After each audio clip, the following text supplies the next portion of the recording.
Assalamualaikum warahmatullahi wabarakatuh. Perkenalkan nama gue Paundra Jalugilang, biasa dipanggil Paundra atau Pondra atau Popon. Nama Twitter gue Paundra Juve. Mungkin teman-teman jamaah Juve GL ini udah cukup familiar ya dengan nama Paundra Juve. Ya inilah gue mukanya ya, orang yang sering marah-marah di Twitter, suka misu-misu, suka berisik banget kalau Juve lagi main, suka nganalisis nggak jelas, ya inilah gue. Ya, jadi gue diminta dari teman-teman Juve GL untuk bikin video ya tentang monolog, tentang cerita ya, tentang bagaimana gue berubah menjelma menjadi seorang Juventini. Dan ya gue mengucapkan terima kasih ya atas kesempatan yang diberikan, dan minta maaf juga buat Mas Teguh nih yang videonya udah cukup lama ngedelay. Harusnya gue udah mendeliver video ini dari beberapa pekan yang lalu, bahkan sebulan yang lalu ya, dari sebulan yang lalu, cuman dari 2 bulan yang lalu ya, harusnya dari bulan Juli ya. Sorry banget nih Mas Teguh nih, karena ada kesalahan teknis device gue yang terkendala segala macam, akhirnya baru bisa sempat take video di hari ini.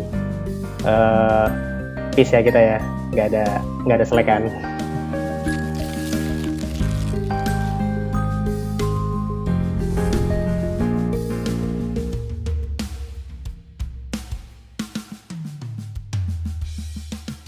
Oke, jadi gue diminta untuk cerita tentang pengalaman, experience, kenangan-kenangan ya dari bagaimana gue menjadi seorang Juventino. Mungkin pertama gue pengen cerita dulu sih bagaimana gue mengenal sepak bola. Jadi gue familiar dengan sepak bola itu sekitar tahun 94 tuh, Piala Dunia 94. Jadi di situ gue belum nonton pertandingan sepak bola. Jadi gue masih dengar aja cerita dari kakak kanan kiri gue, dari kakak gue, dari kakek gue, dari orang tua gue, keluarga gue, semua cerita tentang Piala Dunia 94. Bagaimana Nigeria mainnya kasar, Jerman kalah dari Bulgaria segala macem. Nah, itu gue mulai cukup familiar tuh. Cuman kan gue masih kecil banget ya, masih segini nih kira-kira nih. Jadi belum ngerti lah gitu ya. Nah, gue mulai nonton bola itu waktu pas final Liga Champions tahun 95 gitu. Di situ gue nggak nonton bolanya sih, cuman gue ikut nimbrung ya. Jadi waktu pas keluarga gue nonton bola bareng-bareng tuh malam-malam, gue ikut nimbrung tuh. Gue bangun, gue ikut nimbrung, gue ikut ngeliatin. Dan ternyata itu kan yang menang Ajax ya, Ajax Amsterdam. Dan kakak gue tuh Milanisti. Jadi kakak gue tuh ribut banget gitu kan. Karena kan kalah ya. Ya kakak gue ribut lah tentang Van der Sar. Oh, Van der Sar kipernya jangkung banget nih, kiper Ajax jangkung nih. Kupingnya caplang mirip gue katanya gitu kan. Nah, di situ gue mulai kenal tuh dengan sepak bola. Oh, kayak gini. Oh, ini main sepak bola tuh kayak gini gitu kan. Nah, di musim di tahun berikutnya ya, tahun 95 96 tuh barulah gue nonton sepak bola beneran gitu. Cuman ya masih belum full pertandingan ya, belum full match. Gue masih sepotong-sepotong. Nah, pertandingan pertama yang gue tonton itu memang Juventus gitu. Dan pertandingan pertama yang gue inget itu adalah waktu pas Juventus kalah dari Sampdoria 0-3 gitu. Jadi sebuah pertemuan pertama yang cukup bodoh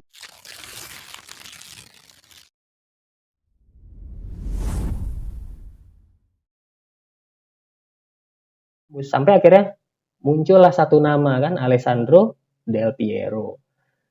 Golnya dari corner ya kalau nggak salah ya, dari corner terus dia ngebelakangin gawang, terus entah gimana dia bisa nge-shooting balik badan dan itu masuk. Wah gitu gue ngerasa ya, karena gue sebelumnya udah dukung Juventus ya, saat itu juga gue dukung Juventus lagi dong gitu. Ya akhirnya ya di situ gue mulai inget kan, oh Piala Toyota ini apa sih gitu kan. Nah bokap gue cerita ini, kalau ini Del Piero abis ini dapat mobil nih karena dia mencetak, jadi karena dia nyetak gol dia dapat MVP gitu kan. Nah dari situ gue mulai familiar dengan istilah-istilah bola. Nah akhirnya dari situlah ya mulai berlanjut gitu. Nah cuman meskipun tadi gue cerita ya ada beberapa tim yang gue dukung juga kan, kayak di Inggris gue dukung MU, cuman ternyata rasanya beda gitu. Ketika gue nonton MU di Liga Inggris, nonton Valencia di Piala Liga waktu itu belum kayak sekarang ya. Jadi waktu itu masih Liga Inggris sama Liga Italia. Ada Liga Jerman juga waktu itu. Nah cuman rasanya tuh beda aja gitu. Nggak kayak waktu pas kita nggak kayak waktu pas gue nonton Juventus di Liga Italia gitu. ya mungkin karena sebelumnya Juve udah juara kan, jadi gue ngerasa ya apa kedekatan hati gue emang lebih kepada Juventus, yang akhirnya sampai sekarang pun akhirnya gue malah jadi nggak suka sama MU gitu, jadi sama Valencia pun juga biasa-biasa aja. Ya ternyata gue sudah memilih satu tim, ya Juventus ini gitu. Nah yang menarik adalah gue baru punya kostum Juventus itu tahun 2003. Kostum itu juga bukan yang garis-garis ya, yang kostum warna hitam. Nama punggungnya itu Salas ya, Marcelo Salas. 2002 apa 2003 tuh ya, gue lupa tuh. Pokoknya bukan kostum pertama deh, kostum kedua atau kostum ketiganya gitu. Justru kostum pertama, kostum sepak bola pertama yang gue punya itu justru kostumnya Liverpool, karena waktu itu dikasih sama almarhum bokap ya gitu. Jadi gue iri sama kakak gue dapat oleh-oleh dari Jerman itu Bayern München gitu, kostum asli itu dari Jerman. Jadi ada oleh dari koleganya bokap, temennya bokap gue ada yang kesana ngasih oleh-oleh itu. Nah akhirnya gue ngerengek juga dong, gue minta dibeliin baju bola juga. Akhirnya bokap gue beli itu ke Blok M, ngasih kostum itu Liverpool, yang kostum keduanya tuh warna hijau kotak-kotak ya, hijau putih. Disitulah gue kostum pertama gue, tapi ya ternyata nggak membuat gue jadi suka sama Liverpool juga gitu, biasa aja gitu. Ya ternyata pun juga gue baru punya kostum Juventus itu ya di tahun 2003 gitu. Enggak, sebelumnya gue pernah punya juga sih kostum Juve juga yang masih Sony ya, tapi itu gue bukan beli, jadi gue dikasih. Gue benar-benar beli itu yang si Salas itu. Jadi kostum Juventus yang pertama yang gue punya itu yang masih ya yang hitam putih ya, masih Sony, tapi itu dikasih karena masih kecil. Nah, karena pas 2002 itu udah SMP, nah itu kostum pertama Juventus yang gue beli. Kostum warna hitam itu juga kostum abal-abal ya, yang ada di pasar-pasar gitu. Nah, itu yang gue punya. Nah, terus kalau ditanya berikutnya, ya sampai akhirnya ternyata gue menyadari bahwa waktu itu kan gue cukup maniak dengan sepak bola, gue mengikuti sepak bola. Dan ternyata ya satu tim yang gue dukung ini, nama Juventus ini ya akhirnya menjadi nama tim yang benar-benar gue dukung, yang benar-benar gue fanatik banget gitu. Jadi gue udah bukan lagi menjadi supporter. Kalau supporter nih kan kita ada pertandingan sepak bola, ya lo dukung yang mana nih antara dua tim nih. Lo nggak ngikutin sampai segitunya gitu. Tapi ternyata di Juventus ini ya gue benar-benar mengikuti sampai segitunya gitu. Gue benar-benar ngefans banget. Ya sampai gue punya bajunya, sampai gue ngikutin perkembangannya, gue kulik pemain-pemainnya, siapa aja nih pemain-pemainnya gitu kan. Nah, ternyata gue sudah menjelma menjadi seorang fans, bahkan gue bela-belain gitu kan, nonton Juventus sampai begadang segala macem. Nah berikutnya momen yang menyedihkan, yang cukup menyedihkan buat gue adalah waktu pas Juve kalah dari Real Madrid tahun 98. Waktu tahun 97 memang Juve kalah juga ya dari Dortmund, cuman waktu itu gue nggak nonton pertandingannya full, jadi gue ketiduran, gue bangun-bangun itu posisinya pas Del Piero golin back heel kan, pas posisinya 2-1, oh masih 2-1 nih, bisa dikejar, ternyata Lars Ricken masuk, kebobolan lagi, kalah 1-3, dan akhirnya Juve kalah Liga Champions, kalah tuh di final lawan Dortmund. Tapi gue nggak sesedih itu sih, gue sedih banget ya waktu pas 98. Kenapa? Karena gue waktu itu gue pertama kalinya gue begadang gitu, begadang benar-benar nggak tidur ya, dari malam, dari jam 8 malam sampai jam final jam 2 itu tuh gue benar-benar nggak tidur. Gue sampai minum kopi ya, namanya waktu itu gue masih SD kan, kita kan belum kuat ya buat begadang. Gue benar-benar sampai minum kopi tuh kalau nggak salah 2 gelas kopi hitam gitu, gue nyeduh sendiri, gue minum, pokoknya nggak boleh tidur demi nonton Juventus. Dan ternyata hasilnya kalah ya. Jadi Anda tahu sendiri ya skornya, kita kalah 0-1 dari gol Real Madrid si Mijatovic ya, yang ternyata katanya golnya offside segala macam. Waktu itu gue udah nggak mikirin deh golnya offside atau enggak, pokoknya ya Juventus kalah aja. Dan waktu itu gue ngerasa sedih banget gitu, karena gue pengorbanan banget nih, gue begadang kan, ternyata ya hasilnya kalah gitu. Nah rasa sedih berikutnya ya waktu pas kita kalah sama AC Milan ya, kalah di final lagi tahun 2003. Nah yang tentu yang momen berikutnya yang paling menyedihkan adalah ya waktu pas Juve degradasi, itu adalah momen yang paling sedih banget ya, benar-benar sakit hati banget tuh. Gue nggak menyangka pemain kayak Buffon, Del Piero gitu kan, Nedved, dia bisa main di Serie B tuh rasanya gimana ya. Dan waktu itu gue juga ngerasa, aduh gila, kayaknya Juve tuh bakal 2 musim nih main di Serie B, karena waktu itu kan potongan poinnya 30 poin kan, kayaknya berat banget gitu kalau cuma 1 musim. Dan ternyata ya waktu itu sedih aja gitu kan, kita pas Juve dinyatakan degradasi ya tekanan dari teman-teman kita kan, itu kan kita udah kuliah ya, gue udah kuliah, ya udah dicengin sana sini kan, diceng-cengin lah, wah Juve gimana nih ya, gitu kan, wah main curang lah apa segala macam, yang dimana kita tahu ya Juve juga sebenarnya nggak curang-curang amat juga, karena tim-tim yang lain pun juga melakukan hal yang sama. Ya di situ gue mulai mencari pembelaan gitu kan, terus sampai akhirnya ya udah kita harus menerima fakta, bahwa menerima takdir bahwa Juve harus didegradasi main di Serie B, di mana kita ya di situ gue udah mulai mikir, gila nih gimana nih satu musim tanpa Juventus, gue nggak nonton pertandingan Juve sama sekali, akhirnya cuma bisa lihat YouTube yang kualitas gambarnya waktu itu kan masih jelek banget kan, dan kita mengikuti perkembangannya itu waktu itu ya hanya melalui tabloid bola kan. Ada satu kolom khusus kan biasanya waktu itu ya kalau di Juventus tuh, Juve menang lawan Bari, kalah seri lawan Rimini, waktu itu kan ada tuh beritanya. Ya akhirnya hanya cuman itu yang bisa kita saksikan. Jadi itu emang benar-benar sedih banget ya satu musim. Dan benar-benar Juve sih, tapi disitulah gue merasa semakin cinta ya, semakin sayang banget sama Juventus. Ternyata meskipun Juve di Serie B, ya nggak ada yang bisa digantiin. Gue mencoba mencari tim favorit baru tuh. Gue mencoba nonton Tottenham Hotspur karena seragamnya sama kan, putih hitam juga gitu kan. Ya ternyata nggak bisa gitu, nggak ada yang bisa menggantikan Juventus. Malah justru gue semakin cinta gitu, gue semakin punya hubungan yang lebih emosional lagi sama Juventus, karena gue jadi semakin ngulik kan, semakin berharap Juve bisa balik cepat lagi gitu ya. Ternyata itu membuat kita malah justru semakin cinta ya, jadi semua ada hikmahnya sih. Nah, itulah kira-kira momen yang menyedihkan ya. Momen menyedihkan berikutnya adalah waktu pas kita kalah lagi ya lawan Real Madrid di tahun 2017. Waktu pas final 2015, gue nggak sesedih itu karena gue mikir memang Juve belum saatnya untuk tampil di final Liga Champions. Jadi ya suatu kebetulan aja. Barcelona juga waktu itu kan lagi gila-gilanya ya. Jadi menurut gue secara permainan memang kalah. Nah, waktu lawan Real Madrid ini gue tuh yakin banget menang. Di babak pertama Juve main bagus kan. Juve main bagus, gol Mandzukic itu juga udah keren banget. Nah di babak kedua tuh gue yakin Juve tuh bisa golin nih, kita bisa menang nih 2-1 aja. Ternyata malah dibantai 1-4. Wah itu yang benar-benar gue sedih sekaligus kesel gitu kan. Sampai waktu pas Sergio Ramos bikin Cuadrado kartu merah tuh kan, sampai gue banting tuh botol minum.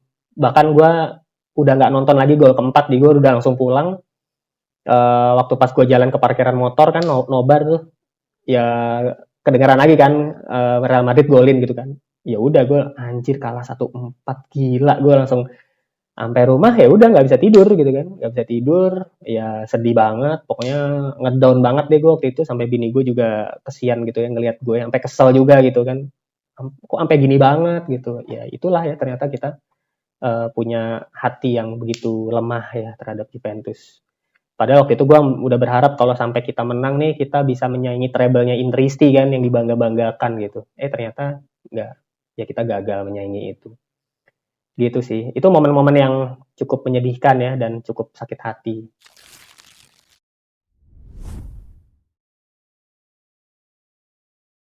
Nah berikutnya kalau momen yang menyenangkan ya cukup ada banyak ya. Mulai dari pertama kali ya nonton final Liga Champions Juventus menang, yaitu menyenangkan buat gue. Terus ngelihat Juve juara Scudetto ya di tahun 2000, waktu pas kita ngalahin Inter Milan kan di akhir-akhir tuh. Kita menang lawan Udinese kan, Inter kalah dari Lazio, itu juga luar biasa ya, kita seneng. Sebelumnya padahal kita itu juga ada momen mengharukan juga tuh buat gue tuh, cukup sedih juga ya waktu pas Juve kalah dari Lazio ya, Scudetto dari Lazio, kalahnya di akhir-akhir ya dari Perugia, Zambrotta kartu merah, itu juga sedih banget tuh. Cuman nggak lama, cuman kan abis itu kan kita diganti ya sama Scudetto tahun 2002 kan gitu. Nah itu cukup menyenangkan. Dan tapi di antara itu semua, momen yang paling menyenangkan buat gue adalah ketika Juventus balik lagi ke Serie A. Itu adalah momen yang kayaknya nggak bisa dibayar deh gitu. Dari seluruh momen-momen menyenangkan Juventus tuh adalah ya waktu pas Juve balik ke Serie A. Itu benar-benar luar biasa banget. Kita bisa menyaksikan pemain-pemain idola kita berlaga lagi di TV ya, karena kan sebelumnya kita nggak pernah nonton TV Juventus nih satu musim sebelumnya. Ternyata kita bisa nonton Juve lagi di TV gitu. Dan waktu itu ada pertandingan persahabatan kan, lawan Newcastle kalau nggak salah. Itu pertama kalinya Juve pakai formasi 4-3-3, karena sebelumnya nggak pernah tuh pakai 4-3-3. Dipegang Ranieri, Juve pakai kostum putih-putih ya waktu itu, putih-putih. Sponsornya New Holland. Nah itu ditayangin tuh di TV tuh, itu gue ngerasa seneng banget, gue seneng banget liatnya. Anjir, akhirnya gue bisa nonton Juventus juga, gila men gitu. Setelah 1 tahun gue ngeliat Nedved lagi, gue ngeliat Del Piero lagi. Nggak kebayang kan sebelumnya bagaimana Buffon dan kawan-kawan main di Serie B, dan akhirnya kita bisa melihat Juve berlaga lagi di Serie A, dan itu momen yang paling menyenangkan buat gue saat itu. Bisa menyaksikan tim kesayangan kita berlaga lagi. Nah kemudian momen mengharukan berikutnya adalah waktu pas peresmian stadion baru ya. Peresmian stadion baru itu cukup mengharukan sih buat gue. Terutama waktu pas Del Piero ngobrol bareng sama Boniperti ya kalau nggak salah ya, sama-sama legenda, dan waktu itu mendapat sambutan yang sangat meriah. Del Piero pun juga sampai nangis ya. Gue nonton rekaman, gue nonton videonya waktu itu juga, ya gue pun ikut nangis gitu. Wah pokoknya momen emosional banget tuh ya. Termasuk waktu pas Del Piero mengucapkan salam perpisahannya ya, pertandingan terakhir lawan Atalanta itu juga luar biasa banget, sangat emosional, dimana pertandingan sempat berhenti, semua tim dari wasit sampai pemain lawan pun ikut ngasih selamat buat Del Piero muterin stadion. Itu juga momen yang sangat mengharukan. Sampai momen menyenangkan berikutnya adalah waktu pas Juve merekrut Ronaldo. Itu benar-benar gue nggak nyangka sih. Jadi sampai ya kita bayangkan aja ya, sebelumnya kita punya pemain kayak Alessandro Matri, Amauri gitu kan, tapi abis itu kita punya Ronaldo men gitu kan, pemain yang kita nggak sangka-sangka, pemain mahal, pemain kelas dunia, pemain yang udah juara Liga Champions bolak-balik dan main di Juventus gitu kan.